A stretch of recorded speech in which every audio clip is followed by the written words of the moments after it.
নিমক হারামের জাতটা এত খারাপ যে এর জন্য আপনি যাই করেন, যত স্যাক্রিফাইস করেন, যত এফোর্ট দেন, যত ট্রাই করেন, যার জাতটাই হচ্ছে নিমক হারাম, সে নিমক হারামি করেই ছাড়বে, কারণ তার জাতটাই হচ্ছে এমন।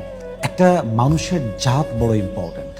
জাতটা বড় একটা ইস্যু যে সে আদৌ আপনার সঙ্গে আজীবন থাকতে পারবে কিনা।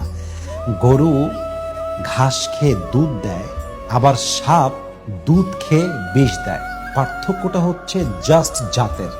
যার জাত যেমন সে তেমনটাই আপনাকে দেবে।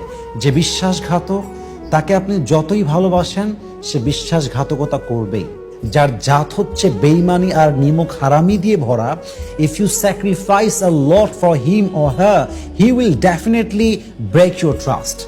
কারণ তার জাতটাই হচ্ছে নিমক খারাপ। সে আপনার বিশ্বাস ভাঙবে, আপনি যত এফোর্ট দেন, that's doesn't matter for him, he doesn't care about it. সেটা নিয়ে কোনো পরোয়া করবে না, কারণ তার জাতটাই খারাপ।